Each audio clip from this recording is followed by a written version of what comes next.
મિત્રો આપણે unit 2 read 1 unforgettable Walt ડિઝનીના પાર્ટ 3 તરફ આગળ વધીશું.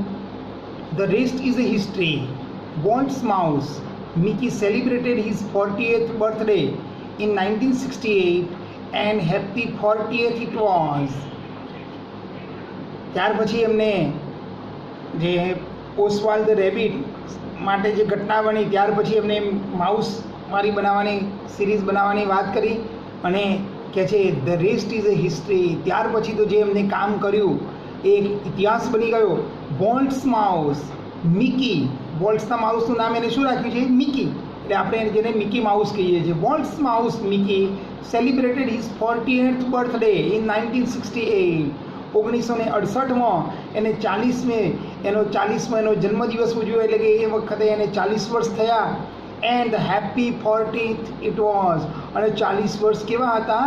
હેપી, એટલે પુષ્કર સારી રીતે કામ કર્યું અને સારી એવી કમાણી પણ થઈ. A quarter of A billion people saw Disney movie in 1968. 100 million watched a Disney TV show. Nearly billion read a Disney book or a magazine, and almost 10 million visited Disneyland. And Mickey, as Walt used to say, started it all.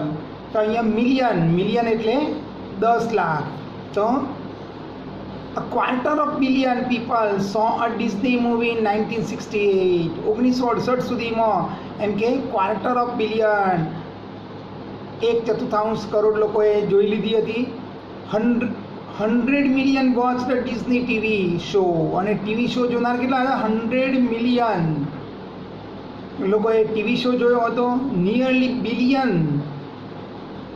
read a Disney book or magazine and almost 10 million visited Disneyland. કરોડો લોકોએ એની book અને magazine વાંચી લીધા હતા અને 10 million લોકોએ visited ડિઝનીલેન્ડની મુલાકાત પણ લઈ લીધી હતી. And Mickey, as volt used to say, started it all. અને હવે એમ કે વોલ્ટ કહે છે કે મિકી સ્ટાર્ટેડ ઇટ ઓલ, હવે અંદર ચાલવા લાગ્યો છે, એટલે કે મિકી માઉસ ચાલવા લાગ્યો છે એમનો show. Mickey was only the first successful product of Walt's matchless imagination. So Mickey Mouse series was the first successful product of Walt's matchless imagination. Match એટલે જોડવું અને matchless જેની જોડ ન મળી શકે તેવું. matchless એટલે અજોડ, જે માં કહીએ છીએ એવી જ રીતે કે Mickey was the first successful product of Walt's matchless imagination. તેની અજોડ એમ કે ઇમેજિનેશન, કલ્પના શક્તિનું આ પરિણામ હતું. And the ability to make his dream become reality. એક તો એની મેચલેસ ઇમેજિનેશન અને બીજી વસ્તુ કઈ છે? Ability to make his dream become reality. પોતાના સ્વપ્નોને હકીકતમાં રૂપાંતર કરવાની એમ કે ક્ષમતા. આ બેનું પરિણામ એ મિકી માઉસની સફળતા છે.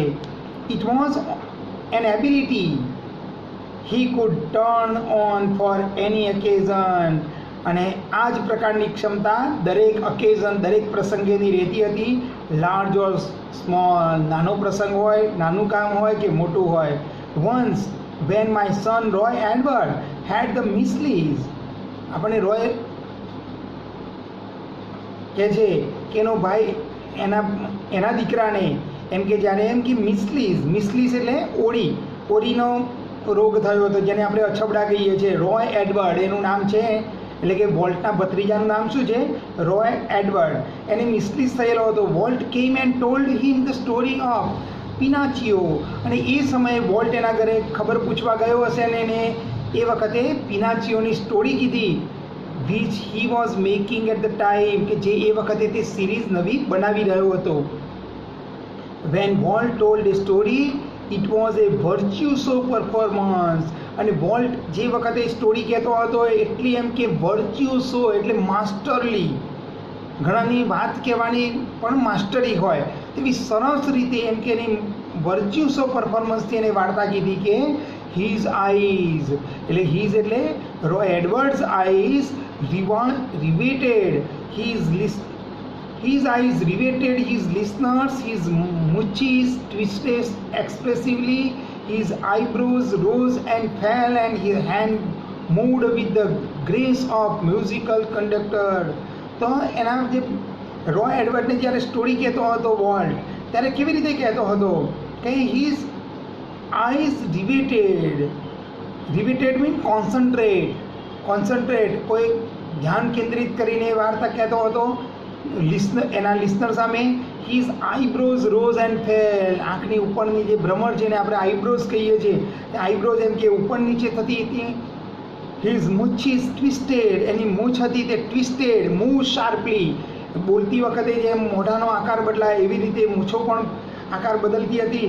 His hand moved with grace of musical conductor, અને જાણે કોઈ મ્યુઝિકનું ગ્રુપ હોય એ લોકોને એનો મ્યુઝિક કંડક્ટર એમ કે બધાને ઇશારા કરી અને કામ કરાવતો હોય એવી જ રીતે એના હાથની પણ અવર જવર થતી હતી.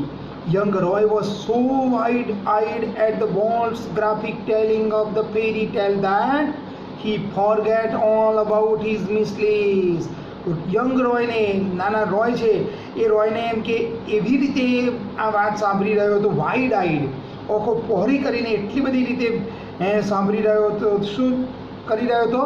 વોલ્ટ્સ ગ્રાફિક ટેલિંગ ઓફ ફેરી ટેલ, વોલ્ટની જે વાર્તા કહેવાની જે પદ્ધતિ છે એને એટલી આંખો પહોળી કરીને જોઈ રહ્યો હતો કે હી ફોરગોટ ઓલ અબાઉટ હિઝ મિસલીસ, એની પોતાનો ઓરી રોગ વિશે ભૂલી જ ગયો. Letter when he so the finished picture, અને ત્યાર પછી જ્યારે થોડા સમય પછી એની આ પિનાચીઓ જે સિરીઝ હતી તે પૂર્ણ થઈ અને જ્યારે તેને જોઈ ત્યારે હી વોઝ સ્ટ્રેન્જલી ડિસએપોઇન્ટેડ, રોય નિરાશ થઈ ગયો. હવે આપણને એમ થાય કે નિરાશ કેમ થઈ ગયો? તો નિરાશ થવાનું કારણ છે it didn't seem exciting as when uncle Walt told it. તે એટલી બધી પિનાચીઓ સિરીઝ તૈયાર થઈને આવી ત્યારે એટલી આકર્ષક નથી લાગતી કે જેટલી વોલ્ટે પોતાના શબ્દોમાં રોયને એમ કે વાર્તા કહેતી વખતે જે હાવભાવ બતાવ્યા હતા એટલી લાગતી નહોતી. એટલા માટે રોય વોઝ ડિસએપોઇન્ટેડ. તો આના ઉપરથી આપણે જોઈ શકીએ છીએ કે વોલ્ટની એમ કે જે સ્ટોરી ટેલિંગ પરફોર્મન્સ પણ કેટલું સુંદર મજાનું છે. લાઈક મેની આપણે નેક્સ્ટ જોઈએ. Like many people who work to create humor, Walt took it very seriously. Like many people who work to create humor, જે કામ કરતા હોય બધા ગમત તો કરતા જ હોય, પણ Walt took it seriously, પણ Walt તો એને સિરિયસલી લેતો હતો. He would often sit gloomily through the funniest cartoon, અને gloomy એટલે ગંભીર, એના પરથી gloomy એટલે ગંભીરતાથી બેસી જતો હતો. થ્રુ ધ ફનીએસ્ટ કાર્ટૂન, એકદમ રમૂજી કાર્ટૂન હોય તેની સામે એમ કે ગંભીરતાથી બેસી જતો હતો. Concentrating on some ways to improve it, કે એવી રીતે ગંભીરતાથી બેસી જતો હતો કે હવે આમાં હું શું સુધારો કરી શકું. એટલા માટે નહીં આપણને એમ લાગે કે રમૂજી ચિત્ર હોય ને એની સામે બેઠા હોય તો આપણને હાસ્ય આવે, જ્યારે આ ગંભીરતાથી બેસતો હતો એટલા માટે કે એવું વિચારતો હતો કે આમાં શું સુધારા થઈ શકે. Walt valued the opinion of other working with him, એની સાથે જે કામદારો હતા એ બધાનો ઓપિનિયન એટલે મંતવ્ય લેતો હતો. ઓપિનિયનનો સમાનાર્થી વ્યૂઝ, એના મંતવ્ય લેતો હતો. પરંતુ the final judgment was always unquestionably his, પરંતુ એમાં કહેવાની વાત જ ન હોય કે ફાઇનલ જજમેન્ટ, એનો અંતિમ જે નિર્ણય હોય તે વોઝ ઓલવેઝ અનક્વેશ્ચનેબલી હીઝ, એટલે હીઝ ડિસિઝન, અને અંતિમ નિર્ણય જાતે જ લેતો હતો. Once after viewing a new cartoon with evident displeasures, એકવાર એને એમ કે એક નવું કાર્ટૂન જોયું with evident displeasure, Walt called for a comment from a group of our people. વોલ્ટે એમ કે પોતાના ગ્રુપમાંથી બધાની જોડે કોમેન્ટ મંગાવી કે દરેકને પોતાને જેવું લાગતું હોય તે જણાવે. One after another they spoke up, તે બધાએ પછી પોતાના મંતવ્ય કીધા. ઓલ ઇકોઈંગ, અને બધાનો પડઘો એક જ હતો કે વોલ્ટ્સ ક્રિટિસિઝમ એ ક્રિટિક એટલે નિંદા કરવી, અને ક્રિટિસિઝમ એટલે વિવેચન. I can get rubber stamp that say yes volt, અને બધા રબર સ્ટેમ્પની જેમ જ, હું તો રબર સ્ટેમ્પની જેમ જ હતો ને મેં પણ કીધું yes Walt. He snapped. Then he wheeled and asked the projectionist that what he thought. ત્યાર પછી એને જે પ્રોજેક્ટિયોનિસ્ટ હતા એની સામે ફેરવી અને કીધું કે એ શું વિચારે છે. The man sensed that descent was in order. અને તે વખતે પેલા માણસને એમ કે પ્રોજેક્ટિયોનિસ્ટ છે તે સેન્સ એને તરત જ ખબર પડી ગઈ કે ડિસેન્ટ ડિસએગ્રીમેન્ટ વોઝ ઇન ઓર્ડર, કે એનો ઓર્ડર જે છે તે ડિસએગ્રીમેન્ટ બતાવવાનો છે. I think you are all wrong, he declared. અને એ કહે છે આઈ થિંક, હું વિચારું છું કે યુ આર ઓલ રોંગ, તો એ બધા ખોટા છો. વોલ્ટ જસ્ટ ગ્રીન્ડ થવું.